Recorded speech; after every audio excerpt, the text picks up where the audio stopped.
Sors d'ici, petit vaurien, tu souilles mon hôtel 5 étoiles, vociféra Charles Wentworth, le directeur hautain du Crystal Haven Resort, en empoignant brutalement le bras d'Ethan Carter, un garçon noir de 12 ans, sous les regards médusés, mais muets des clients. Si cette injustice vous met en rage, si vous pensez que chaque enfant mérite respect et dignité, laissez un like et commentez « Justice pour tous » pour crier votre indignation. Le hall du Crystal Haven, un palais de luxe où les lustres en cristal projetaient des éclats de lumière comme un millier d'étoiles, bruissait d'une élégance feutrée. Ethan, un garçon brillant à l'intelligence vive, venait d'arriver, tenant fièrement une confirmation de réservation pour un week-end offert par sa mère, Olivia Carter, en récompense de ses notes exceptionnelles à l'école privée Saint-Augustin.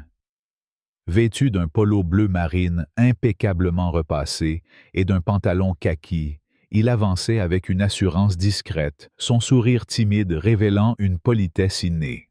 À la réception, il s'adressa à Sophie Dubois, une hôtesse d'une vingtaine d'années dont les doigts tremblaient légèrement sur le clavier. « Bonjour, je m'appelle Ethan Carter. Je viens pour ma réservation, » dit-il d'une voix claire, tendant le document plié avec soin. Sophie, consultant son écran, hocha la tête, mais avant qu'elle ne puisse confirmer, une voix stridente lacéra l'air comme une lame. « Qu'est-ce que tu fabriques ici? Cet hôtel n'est pas un endroit pour des gens comme toi, » s'écria Victoria Wentworth, la fille gâtée de Charles, une adolescente de 14 ans qui traversait le hall tel un paon déployant ses plumes. Ses cheveux blonds, soigneusement lissés, encadraient un visage déformé par le mépris. Ses yeux, plissés comme des fentes, scrutaient Ethan comme s'il était un voleur pris sur le fait. Les clients, hommes d'affaires en costume taillé sur mesure et touristes drapés de vêtements de marque, tournèrent la tête, leurs murmures emplissant le hall d'une tension palpable. L'atmosphère, jusqu'alors feutrée, devint suffocante, comme si quelqu'un avait coupé la musique d'ambiance. Victoria, dans une robe de créateur qui coûtait plus cher que le salaire mensuel de Sophie, s'approcha de la réception, ses talons claquant sur le marbre poli. « Sophie, appelez la sécurité immédiatement. Ce garçon s'est infiltré ici, c'est clair comme de l'eau de roche, » ordonna-t-elle, son ton théâtral faisant frémir l'hôtesse. Sophie, voyant la réservation confirmée à l'écran, tenta de raisonner la jeune fille. « Mademoiselle Wentworth, la réservation semble en règle. Il est inscrit pour la suite présidentielle. » Mais Victoria, le visage rouge de colère, l'interrompit avec un rictus venimeux. « Vous voulez perdre votre travail? Mon père est le maître de cet hôtel, et il ne tolère pas les intrus comme lui. » Le mot « intrus » résonna comme une insulte crachée, et Ethan, immobile, sentit les regards des clients se poser sur lui, non pas avec empathie, mais avec une curiosité froide, comme s'il était un animal exotique dans une cage. Pour enfoncer le clou, une cliente, Madame Evelyn Pierce, une femme d'une cinquantaine d'années enveloppée dans un manteau de vison ostentatoire, s'avança avec un air de supériorité écœurante. « Ce garçon a tout l'air d'un délinquant, » lança-t-elle d'une voix forte, son accent bourgeois résonnant dans le hall. « Je paye une fortune pour séjourner ici, pas pour croiser des individus suspects comme lui. Faites-le dégager, et vite !» Ces paroles, dégoulinantes de préjugés, firent monter une vague de colère chez certains clients. Un couple âgé, Monsieur et Madame Lefebvre, échangea un regard outré, mais ils restèrent silencieux, craignant de s'attirer les foudres de Charles. Une jeune femme, Clara Beaumont, une styliste en voyage d'affaires, serra son sac contre elle, ses yeux brillants d'indignation, mais elle n'osa pas intervenir. Ethan, le visage impassible malgré la tempête qui faisait rage en lui, serrait les poings dans ses poches. Sa mère lui avait appris à ne jamais répondre à la haine par la haine, mais chaque mot de Victoria et d'Evelyn était une blessure vive, un coup porté à sa dignité.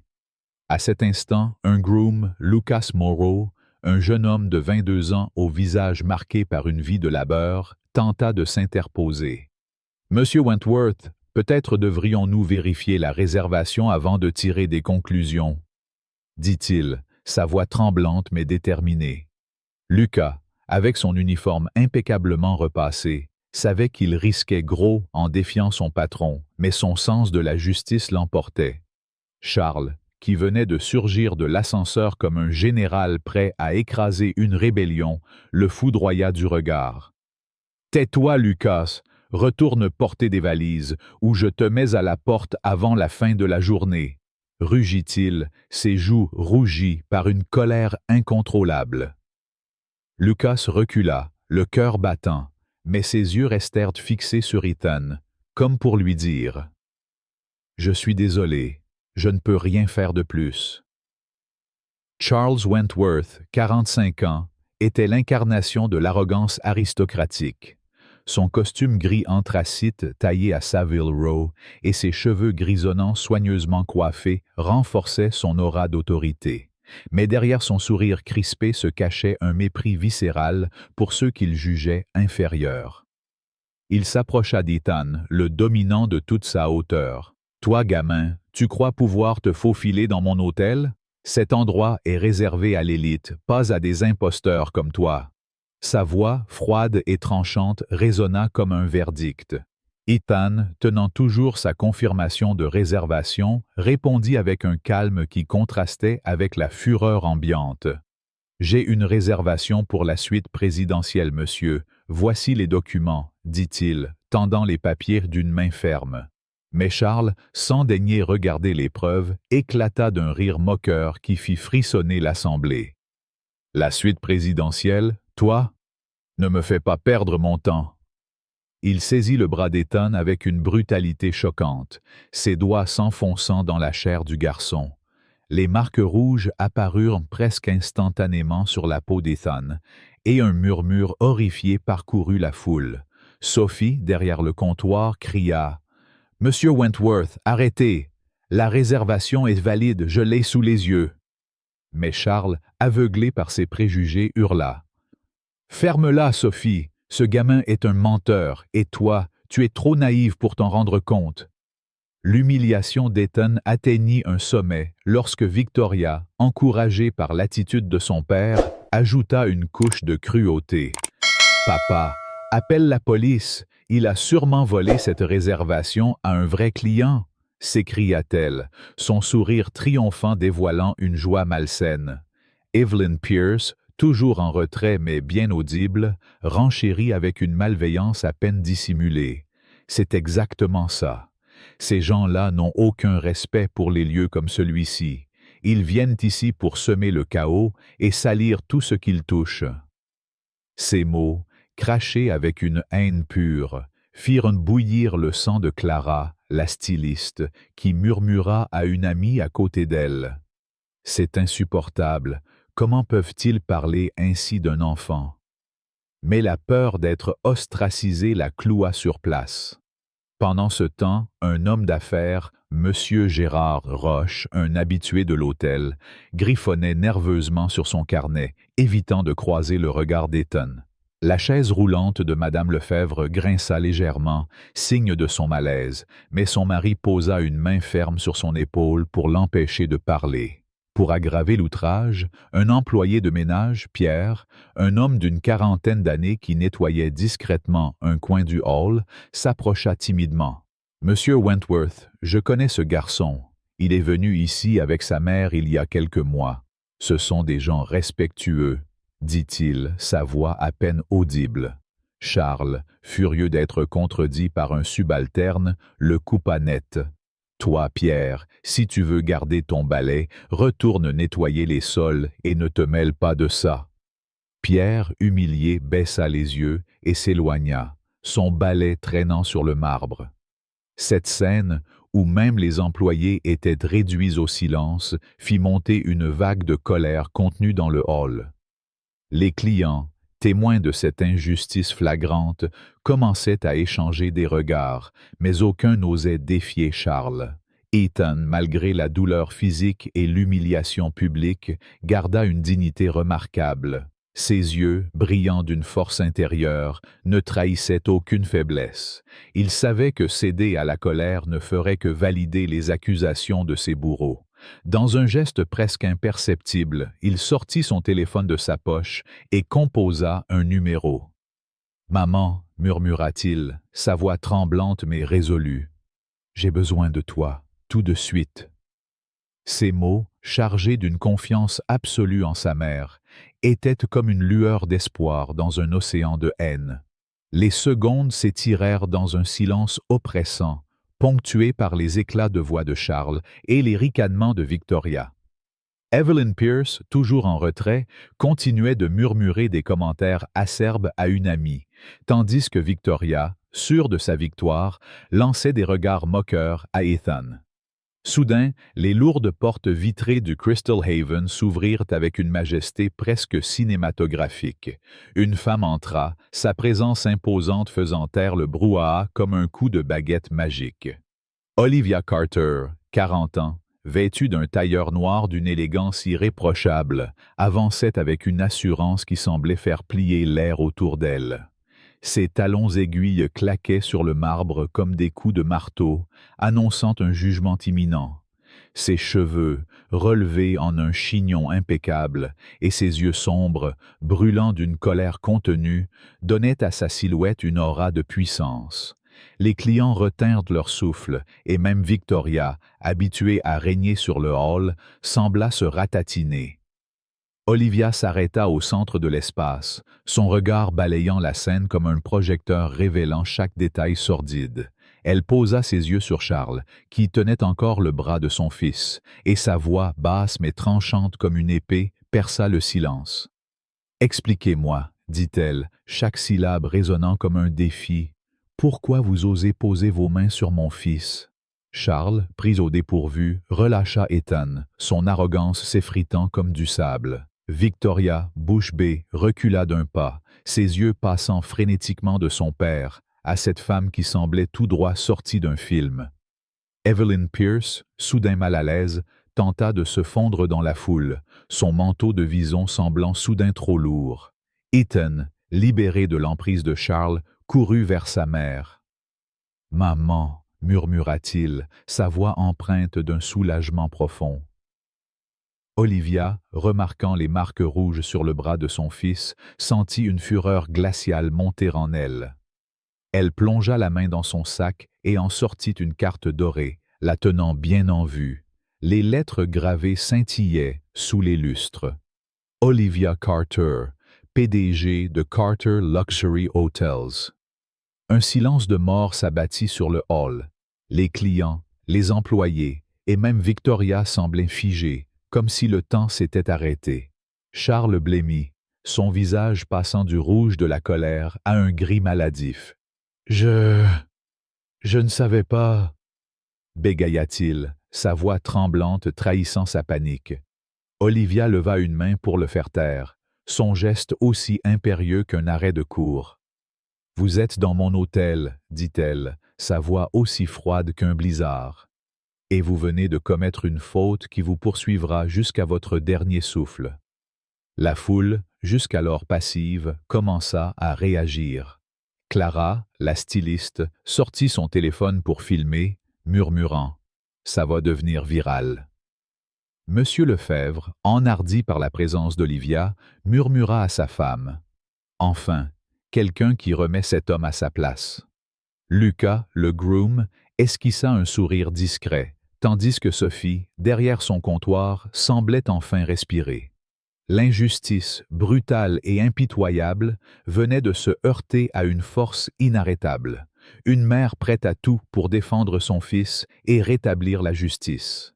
Le hall du Crystal Haven Resort, figé dans un silence oppressant, vibrait encore de l'entrée fracassante d'Olivia Carter, PDG de Carter Luxury Hotels, dont la présence imposante semblait avoir aspiré tout l'air de la pièce.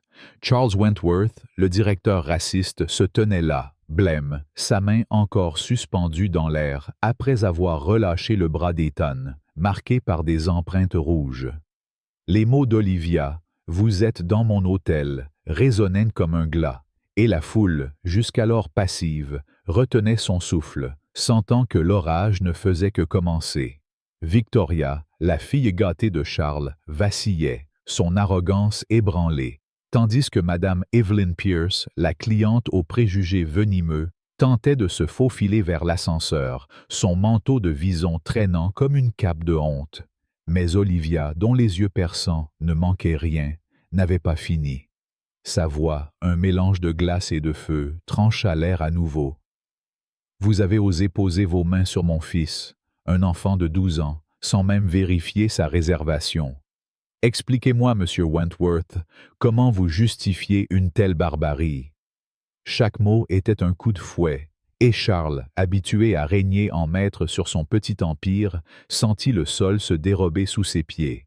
Ethan, blotti contre sa mère, leva les yeux vers elle, son regard mêlant soulagement et fierté. Mais l'humiliation qu'il venait de subir, les insultes de Victoria, les accusations d'Evelyn, la brutalité de Charles, brûlaient encore dans son cœur. Olivia, sentant la douleur de son fils, posa une main protectrice sur son épaule, tout en continuant de fixer Charles avec une intensité qui aurait pu faire fondre l'acier.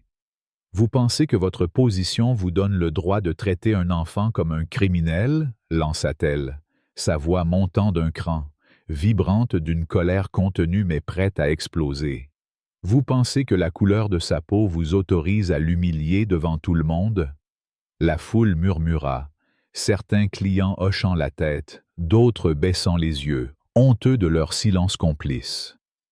Clara Beaumont, la styliste, filmait toujours la scène avec son téléphone, ses doigts tremblants d'excitation et d'indignation. « Ça va faire le tour du monde », murmura-t-elle à son amie, tandis que les images de l'altercation commençaient à se diffuser sur les réseaux sociaux. Mais Victoria, incapable d'accepter la tournure des événements, tenta une manœuvre désespérée.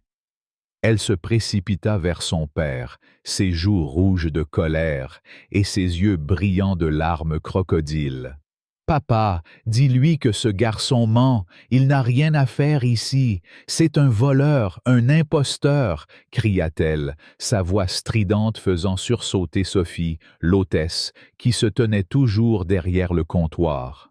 Puis, dans un élan théâtral, Victoria se tourna vers Olivia et ajouta « Vous ne pouvez pas croire ce gamin, il a inventé cette histoire pour nous piéger. » Ces accusations, lancées avec une audace effrontée, firent bouillir le sang des spectateurs. Monsieur Lefebvre, le vieil homme du couple âgé, ne put se contenir davantage. « C'est honteux !» s'exclama-t-il, sa voix tremblante de rage. « Accuser un enfant pour sauver votre peau, c'est abject. » Sa femme, Madame Lefebvre, acquiesça, ses mains serrant les accoudoirs de sa chaise roulante. Pire encore, Evelyn Pierce, refusant de battre en retraite, revint à la charge avec une arrogance qui fit grincer des dents. « Je ne vois pas pourquoi tout ce drame, » lança-t-elle, son ton dégoulinant de mépris. « Ce garçon n'a pas sa place ici, et tout le monde le sait. Vous, Madame Carter, vous devriez mieux éduquer votre fils au lieu de faire un scandale. » Ces mots, crachés avec une haine raciale à peine voilée, déclenchèrent une facile à dire. « Ce n'est pas une question de race, c'est une question de respect !»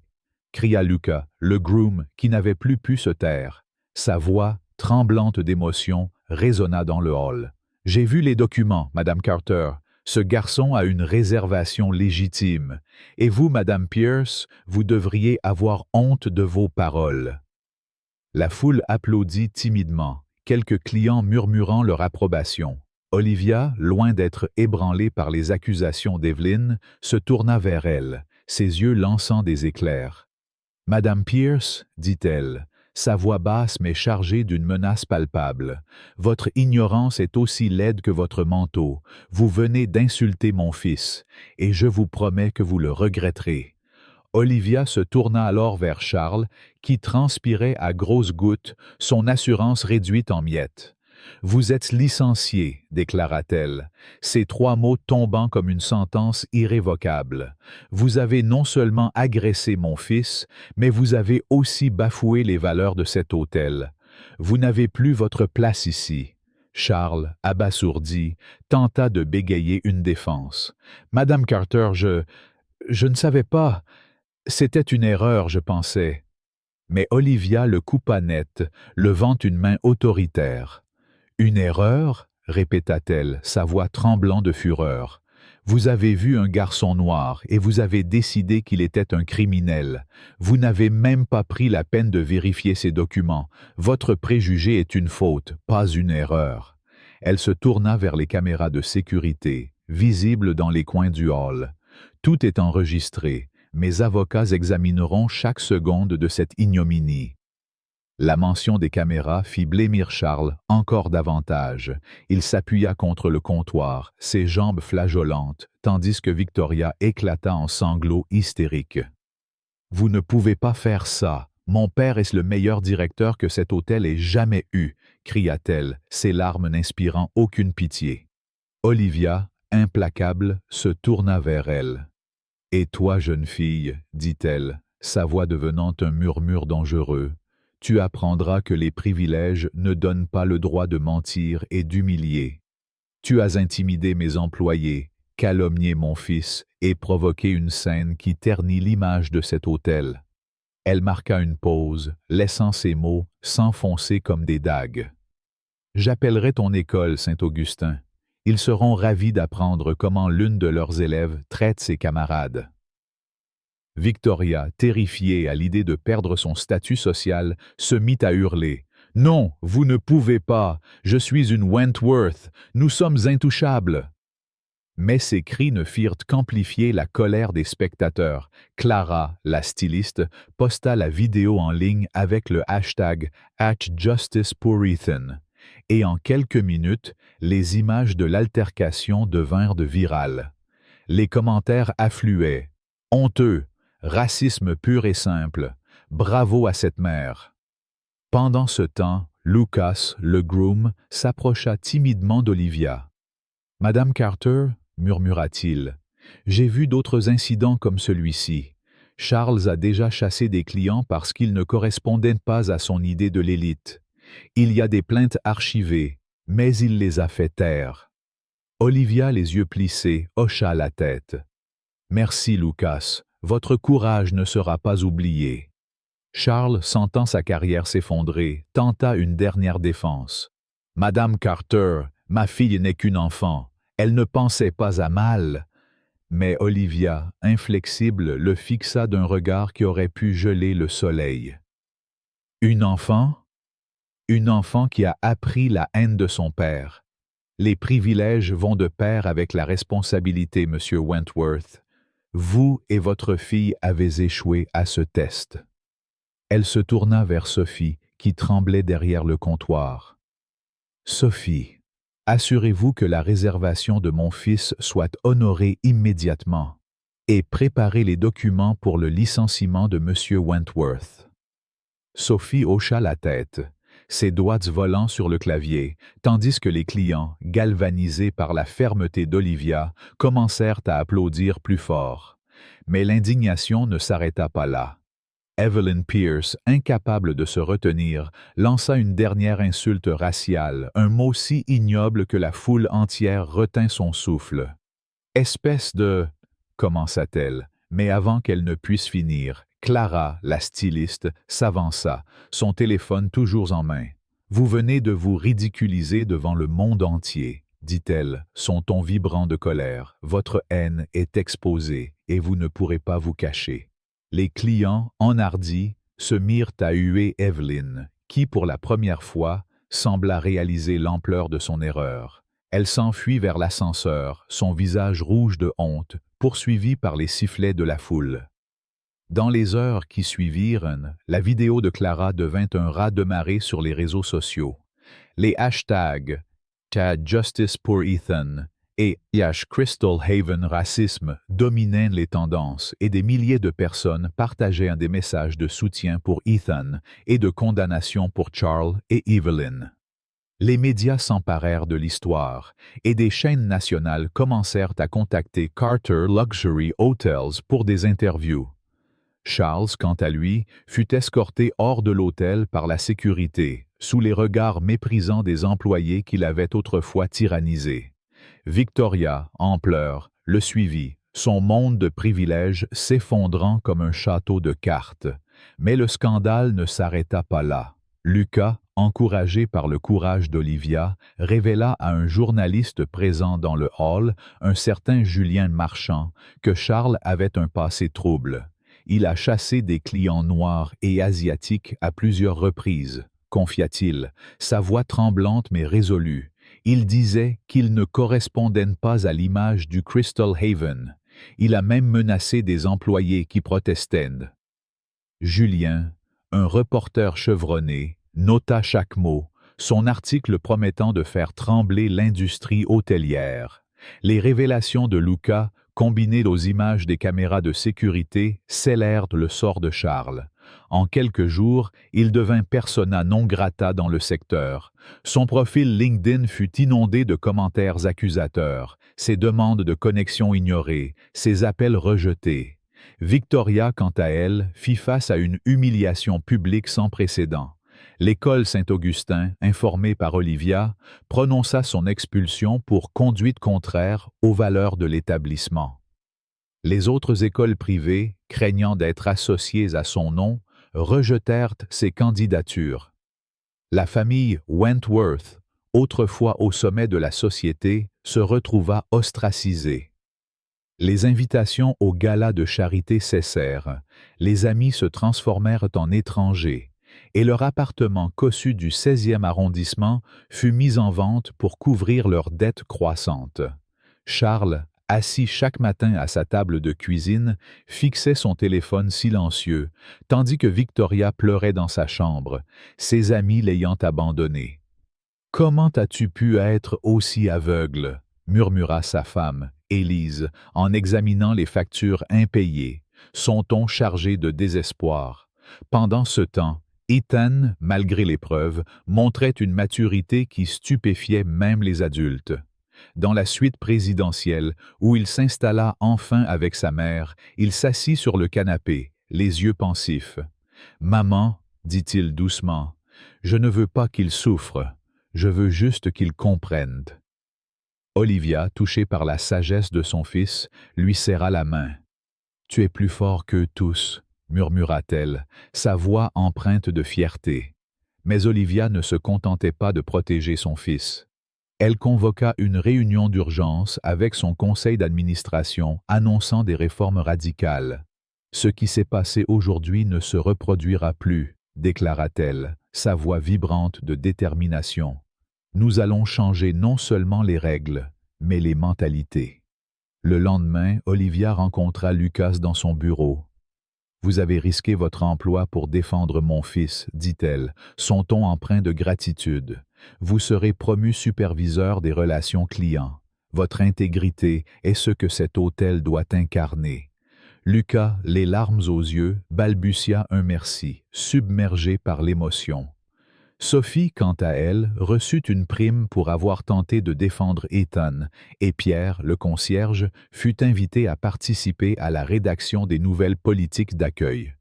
Le Crystal Haven, sous l'impulsion d'Olivia, commença à se transformer en un modèle d'inclusion, mais l'histoire d'Ethan et de sa mère était loin d'être terminée. La vidéo de Clara continuait de faire des vagues, et les projecteurs du monde entier se tournaient vers ce garçon de 12 ans, dont la dignité face à l'injustice devenait une inspiration universelle. Le Crystal Haven Resort, jadis théâtre d'une injustice abjecte, vibrait désormais d'une énergie nouvelle, portée par la détermination d'Olivia Carter à transformer non seulement son hôtel, mais toute une industrie. Dans le sillage de l'altercation qui avait vu Ethan, son fils de 12 ans, humilié par le directeur raciste Charles Wentworth, sa fille Victoria et la cliente haineuse Evelyn Pierce, une onde de choc s'était propagée bien au-delà des murs de marbre du palace. La vidéo de Clara Beaumont, la styliste qui avait capturé l'incident, continuait de faire rage sur les réseaux sociaux, cumulant des millions de vues et déclenchant un débat mondial sur le racisme systémique. Les hashtags #Justice pour Ethan et #Crystal Haven Racisme dominaient les tendances, et les messages de soutien affluaient, mêlés de colère contre l'arrogance et les préjugés de Charles et de ses complices. Pourtant, au cœur de cette tempête, Ethan, avec sa dignité inébranlable, devenait un symbole d'espoir, tandis qu'Olivia, sa mère, orchestrait une révolution silencieuse mais puissante. Mais l'histoire était loin d'être terminée, car les échos de l'injustice persistaient, et une nouvelle vague de provocations allait raviver la fureur du public. Dans les jours qui suivirent, Ethan retourna à l'école privée Saint-Augustin, un établissement élitiste où les noms de famille pesaient souvent plus lourd que les mérites. Là où il avait autrefois été la cible de moqueries subtiles, il était désormais accueilli avec un respect nouveau, presque révérencieux. Ses camarades, autrefois intimidés par Victoria Wentworth, le regardaient avec une admiration timide. Lors d'un cours de mathématiques, lorsque Ethan résolut un problème complexe au tableau avec une aisance déconcertante, un murmure d'approbation parcourut la salle. « Comment fait-il ça ?» chuchota un élève, Paul, à son voisin. Leur professeur, M. Dubois, un homme d'ordinaire réservé, ne put cacher un sourire. « Ethan, ton raisonnement est remarquable, » dit-il, mais son ton trahissait encore une pointe de surprise, comme si l'intelligence d'un garçon noir restait une anomalie dans son esprit. Ethan, habitué à ces micro-agressions, ne releva pas, mais il nota le regard de Paul, qui semblait, pour la première fois, le voir comme un égal. Cependant, l'indignation collective fut ravivée par une tentative éhontée de Charles Wentworth et de ses alliés pour réécrire l'histoire. Un groupe d'anciens collègues de Charles, mené par un ex-directeur adjoint, Roland Fournier, lança une campagne en ligne pour le défendre. Sur un forum obscur, ils publièrent un manifeste intitulé « La vérité sur Crystal Haven », accusant Olivia et Ethan d'avoir orchestré un complot pour ruiner Charles. Ce garçon et sa mère ont manipulé les médias pour détruire un homme innocent, écrivait Roland, ajoutant que Charles n'avait fait que protéger l'image de l'hôtel. Pire encore, ils insinuèrent qu'Ethan avait falsifié sa réservation, une accusation si absurde qu'elle déclencha une vague de fureur sur les réseaux sociaux. Evelyn Pierce, toujours prompte à alimenter la discorde, partagea le manifeste sur son compte, ajoutant un commentaire venimeux. Cette famille Carter n'est qu'une bande d'opportunistes. Ils utilisent de la carte du racisme pour se faire de la publicité. Ces mensonges, crachés avec une audace écœurante, firent bouillir le sang des internautes. Clara Beaumont, alertée par un follower, riposta en publiant des extraits des vidéos de sécurité, prouvant sans équivoque la brutalité de Charles. « Vous osez mentir alors que le monde a vu la vérité ?» écrivit-elle, son post récoltant des milliers de partages en heures. L'outrage public atteignit un paroxysme lorsque Roland Fournier, dans une interview télévisée sur une chaîne marginale, déclara avec un sourire narquois « Charles Wentworth est une victime de la culture de l'annulation. Ce garçon, Ethan, n'a jamais été en danger. Tout ça n'était qu'un spectacle pour faire tomber un homme respectable. » Ces mots, prononcés avec une arrogance glaçante, déclenchèrent une tempête de réactions. Des manifestations spontanées éclatèrent devant le siège de Carter Luxury Hotels, non pas contre Olivia, mais en soutien à Ethan. Des pancartes proclamaient « Justice pour Ethan » et « Non au racisme dans l'hôtellerie ». À Paris, une étudiante, Aïssa, organisa un sit-in devant l'ambassade des États-Unis où elle lut un poème dédié à Ethan, intitulé « La dignité d'un enfant ». La vidéo de sa performance, émouvante et puissante, devint virale, amplifiant encore le mouvement. Olivia, loin de se laisser intimider par ces attaques, contre-attaqua avec une détermination qui força l'admiration. Elle convoqua une conférence de presse dans le grand salon du Crystal Haven, où elle s'adressa à une foule de journalistes, dont Julien Marchand, le reporter qui avait relayé les révélations de Lucas. Ce qui s'est passé dans cet hôtel n'est pas un incident isolé, déclara-t-elle, sa voix vibrante d'une colère maîtrisée. C'est le symptôme d'un mal profond, le racisme systémique qui gangrène notre société. Mon fils a été traité comme un criminel à cause de sa couleur de peau, et maintenant, des individus comme Roland Fournier osent salir son nom pour protéger un homme qui a agressé un enfant. Elle marqua une pause, ses yeux balayant la salle. Je ne permettrai pas que la vérité soit étouffée. À partir d'aujourd'hui, Carter Luxury Hotels lance un programme de formation obligatoire contre les préjugés inconscients, dirigé par des experts internationaux. Nous investirons 1 million d'euros pour changer les cœurs et les esprits, car le vrai luxe, c'est le respect de chaque être humain. La salle éclata en applaudissements, et Julien, dans son article, qualifia Olivia de visionnaire intraitable. Mais l'indignation monta encore d'un cran lorsque des fuites révélèrent que Roland Fournier avait été payé par un groupe de riches investisseurs, proches de la famille Wentworth, pour orchestrer la campagne de diffamation. Un lanceur d'alerte, un ancien comptable de l'hôtel nommé Marc Dubois, fournit des documents prouvant des virements bancaires suspects. Cette révélation, publiée par un grand quotidien, fit l'effet d'une bombe. Les réseaux sociaux s'enflammèrent, avec des commentaires comme « Ils ont essayé d'acheter la vérité » et « Honte à ces corrompus ». Roland, acculé, tenta de nier, mais les preuves étaient accablantes. Il disparut des radars médiatiques, tandis que les investisseurs, humiliés, publièrent des excuses publiques, jurant de ne plus interférer. Evelyn Pierce, quant à elle, fut bannie à vie de tous les hôtels Carter, une décision saluée par des milliers d'internautes. Au milieu de ce tumulte, Ethan, avec une maturité qui stupéfiait même sa mère, restait un phare de calme. À Saint-Augustin, il devint une figure d'inspiration. Lors d'un débat en classe sur l'égalité, il prit la parole, sa voix douce mais ferme. « La colère rend petit, dit-il, citant une leçon de sa mère. Mais la dignité vous grandit. J'ai choisi de ne pas haïr ceux qui m'ont blessé, parce que je veux être plus grand qu'eux. » Ses camarades, dont Paul, l'écoutaient en silence, bouleversés. Une fille, Camille, qui avait autrefois ri des moqueries de Victoria, s'approcha de lui après le cours. « Ethan, je suis désolée, murmura-t-elle, les larmes aux yeux. Je n'avais pas compris à quel point c'était grave. » Ethan, avec un sourire bienveillant, répondit « Ce n'est pas grave, Camille. Ce qui compte, c'est ce qu'on fait maintenant. » Cet échange, rapporté par un professeur à Olivia, fit briller les yeux de la mère de fierté.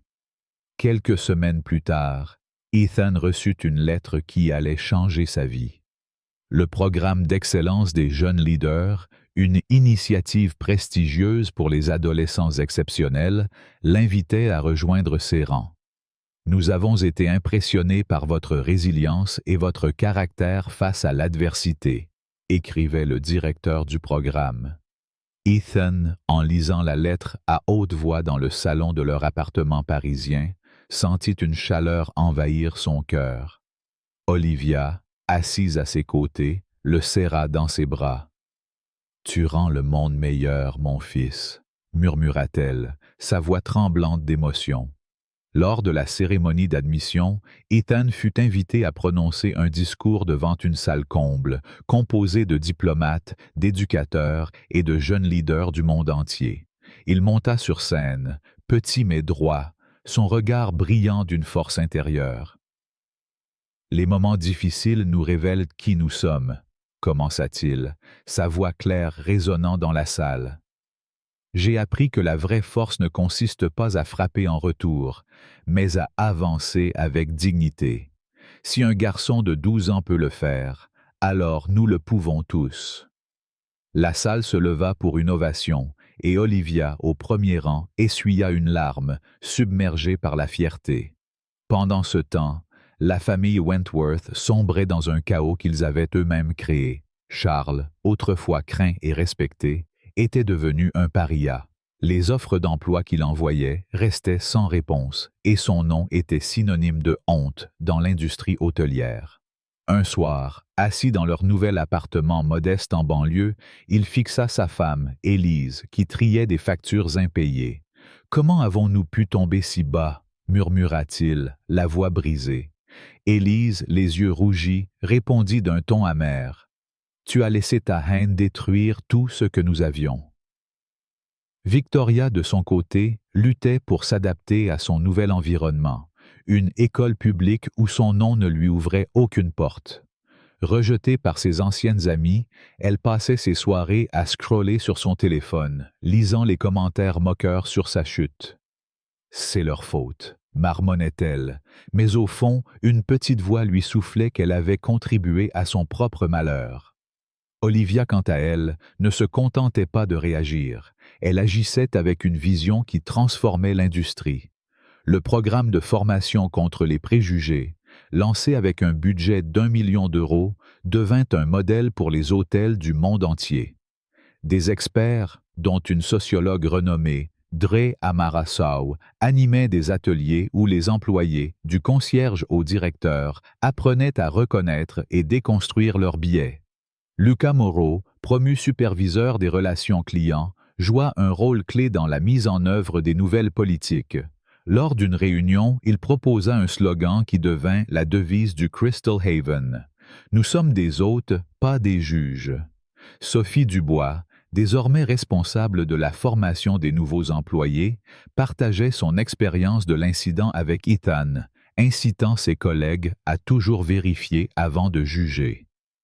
Pierre, le concierge, fut invité à témoigner lors d'une conférence internationale sur l'inclusion, où il raconta comment son intervention, bien que réprimée, avait contribué au changement. Les résultats furent spectaculaires. Les avis des clients sur le Crystal Haven s'améliorèrent, louant son atmosphère accueillante et inclusive. L'hôtel reçut le prix de l'inclusivité, décerné par une association hôtelière internationale, et devint une référence dans le secteur.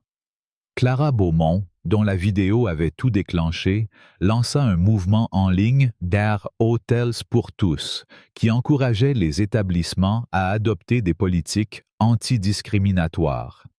Elle invita Ethan à participer à une table ronde virtuelle, où il partagea son histoire avec des milliers de spectateurs.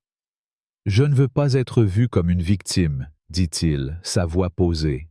Je veux être un exemple de ce qu'on peut accomplir quand on refuse de se laisser définir par la haine des autres. » Les spectateurs, émus, inondèrent le chat de messages. « Tu es un héros, Ethan, et continue à briller. » L'impact d'Ethan se fit sentir bien au-delà de l'hôtellerie. À Saint-Augustin, les professeurs, inspirés par son discours au programme des jeunes leaders, intégrèrent des discussions sur les préjugés dans le curriculum. Une enseignante, Madame Leroux, confia à Olivia. « Votre fils a changé notre façon d'enseigner. Il nous a rappelé que l'éducation, c'est aussi apprendre à voir l'humanité en chacun. » Dans les rues, les gens reconnaissaient parfois Ethan, lui serrant la main ou lui offrant des mots d'encouragement. Un jour, un homme âgé, ancien client du Crystal Haven, l'arrêta dans un café. « Je n'ai rien dit ce jour-là, » admit-il, les yeux baissés, « mais tu m'as appris à ne plus me taire. » Ethan, avec son sourire habituel, répondit. « Merci, monsieur. Ce qui compte, c'est ce qu'on fait maintenant. » Charles et Victoria, quant à eux, continuaient de payer le prix de leurs actions. Un article révélant que Charles avait tenté de soudoyer un journaliste pour réhabiliter son image scella son sort définitif. Les rares alliés qui lui restaient se détournèrent et son nom devint un avertissement dans l'industrie. Ne sois pas un Wentworth. Victoria, dans son école publique, luttait pour se faire accepter, mais son passé la rattrapait. Une camarade, ayant vu la vidéo de Clara, lui lança un jour. « Tu crois que tu peux juste faire comme si rien ne s'était passé? » Victoria, pour la première fois, resta silencieuse, incapable de répondre. Dans leur appartement, les disputes entre Charles et Élise s'intensifiaient, chacun blâmant l'autre pour leur chute. Nous sommes devenus des fantômes, murmura Charles un soir, fixant un mur nu où trônait autrefois un tableau de maître. L'histoire d'Ethan, portée par sa dignité et la vision d'Olivia, devint une révolution silencieuse.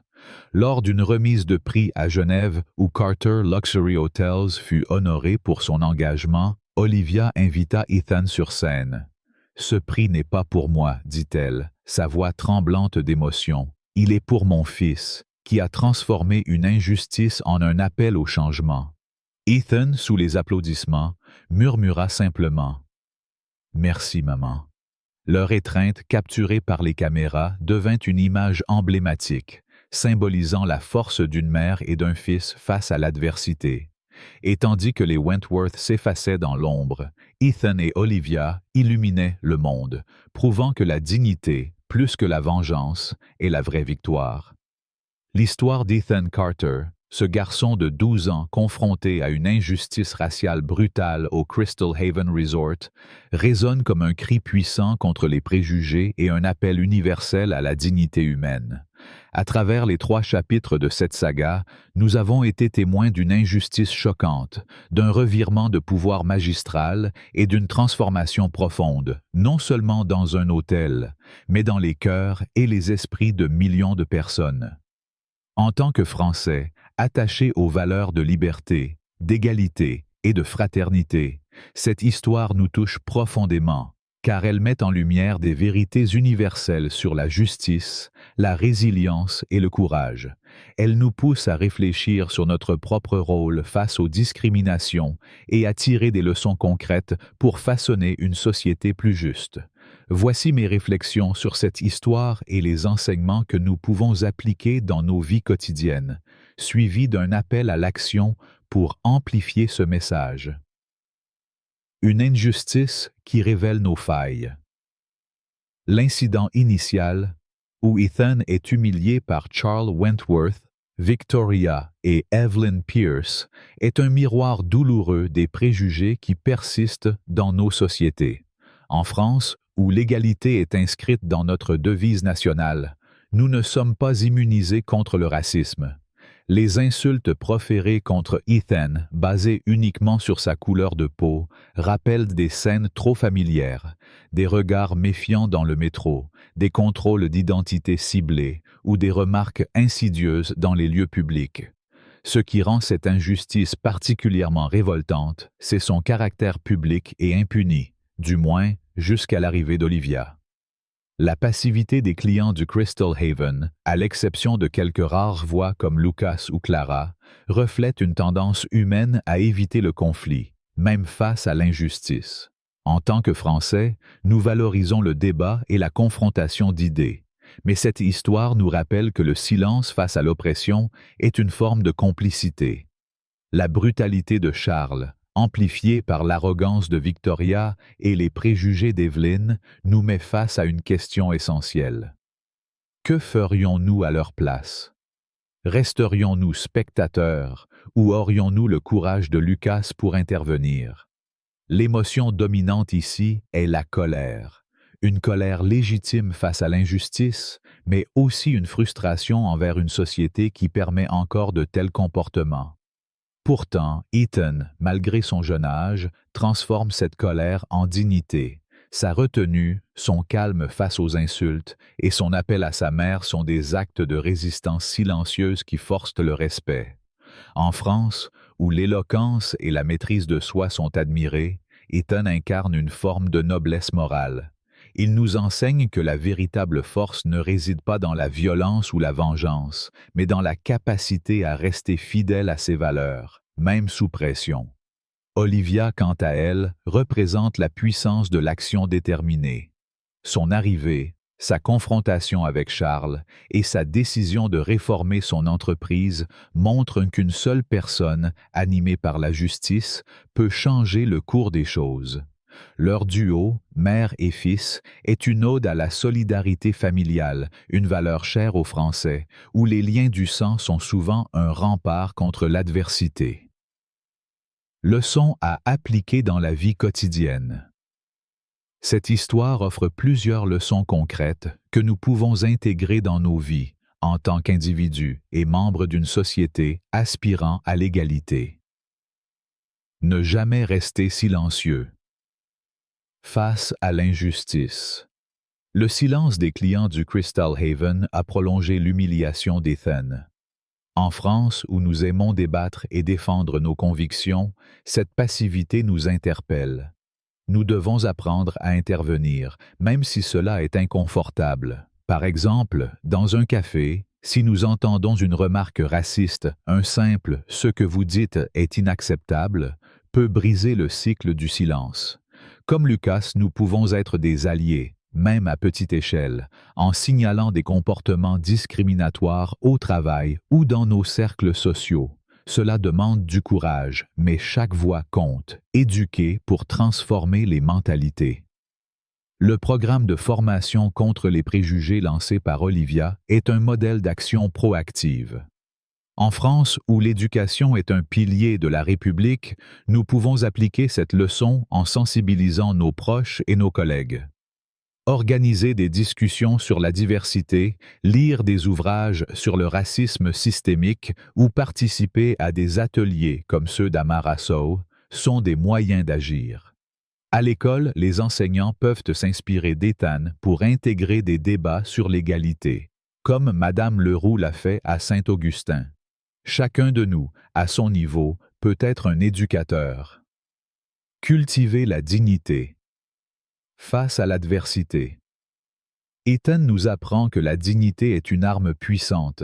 Dans nos vies, face aux critiques ou aux injustices, nous pouvons choisir de répondre avec calme et fermeté, comme lui. Par exemple, si nous sommes victimes de discrimination au travail, garder une attitude professionnelle tout en dénonçant les faits, par écrit ou via un syndicat, reflète cette dignité. En France, où l'honneur et la réputation sont valorisés, cette approche nous permet de rester fidèles à nous-mêmes tout en exposant l'injustice.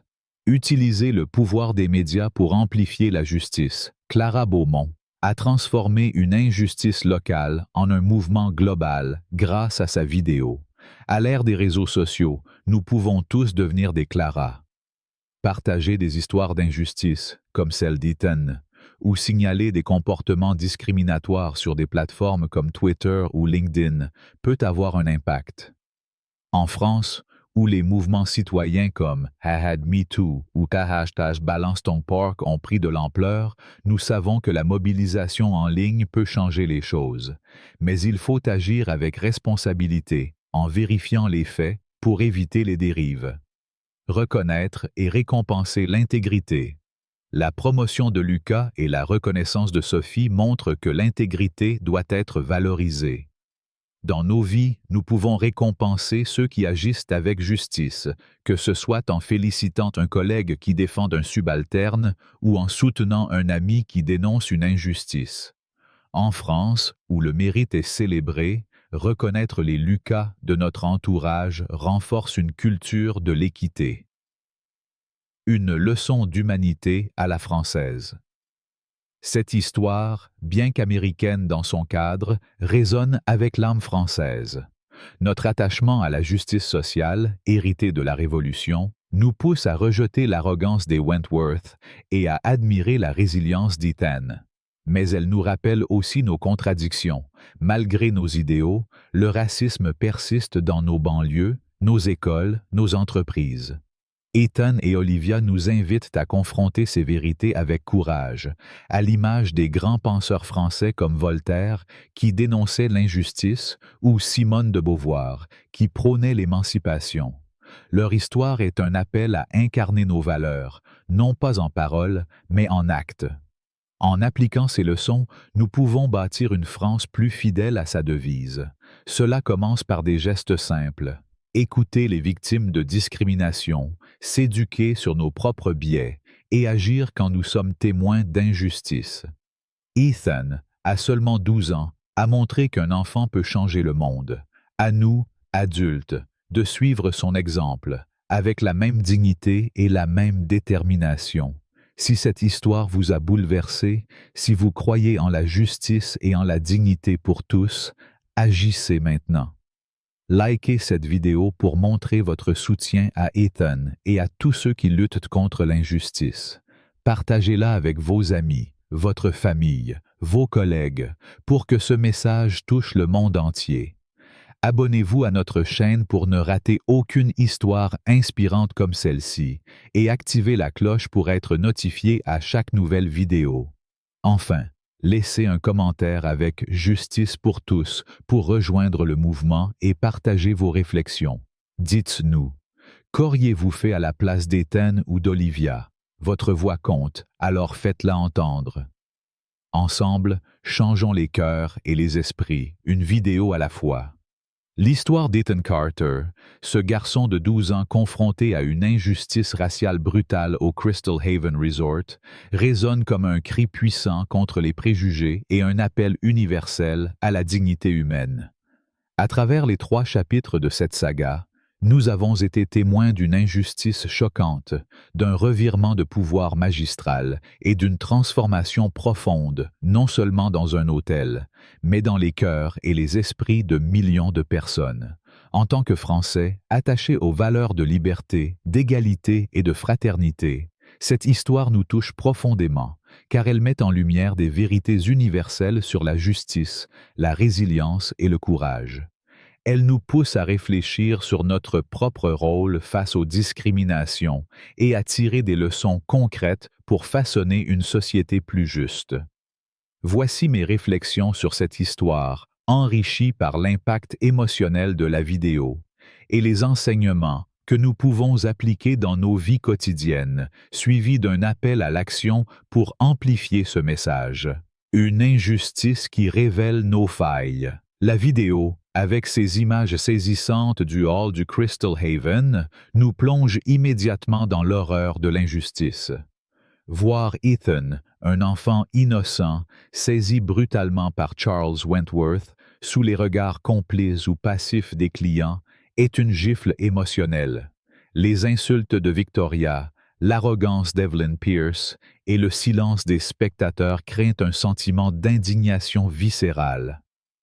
En France, où nous chérissons l'idée d'une société égalitaire, ces scènes nous rappellent les discriminations quotidiennes, dans les transports, les écoles ou les lieux de travail, où des individus sont jugés non pour leurs actions, mais pour leur apparence. La vidéo amplifie cette colère par sa mise en scène. Les plans serrés sur le visage d'Ethan, stoïque mais blessé, contrastent avec la fureur arrogante de Charles, rendant l'injustice encore plus insupportable. L'arrivée d'Olivia, majestueuse et implacable, est un moment de catharsis, mais elle nous pousse aussi à nous interroger. Pourquoi faut-il une figure aussi puissante pour que justice soit rendue? Cette question, soulevée par la vidéo, est universelle et résonne particulièrement dans une France où les débats sur l'identité et l'inclusion sont brûlants. Ce qui rend la vidéo si puissante, c'est sa capacité à capturer l'humanité d'Ethan. Ses silences, ses regards et son appel murmuré à sa mère sont des moments qui cernent le cœur. En tant que Français, nous valorisons l'éloquence et la retenue, et Ethan incarne ces qualités avec une maturité stupéfiante. La vidéo, par ses choix narratifs, met en avant cette dignité. La musique dramatique qui accompagne l'entrée d'Olivia, les ralentis sur les marques rouges sur le bras d'Ethan et les réactions de la foule amplifient l'émotion. Mais elle nous confronte aussi à nos propres failles. Combien de fois avons-nous détourné les yeux face à une injustice, comme les clients du Crystal Haven? La vidéo nous met face à cette vérité inconfortable, nous incitant à agir différemment. Clara, avec son courage de filmer, devient un modèle pour nous tous. Dans une société connectée, chacun peut être un témoin actif, comme les lanceurs d'alerte qui font avancer la justice en France. L'indignation atteint son paroxysme dans les scènes où Charles et ses alliés tentent de réécrire l'histoire. La vidéo montre avec brio leur arrogance, notamment dans l'interview de Roland Fournier, dont le sourire narquois est insupportable. Ces moments, où l'injustice semble vouloir reprendre le dessus, sont rendus encore plus choquants par les témoignages de Lucas et les preuves des caméras. En tant que spectateur, on ressent une colère bouillonnante, mais aussi une admiration pour la résilience d'Ethan et la vision d'Olivia. La vidéo transforme cette colère en espoir, montrant que le changement est possible lorsque des individus comme eux refusent de plier.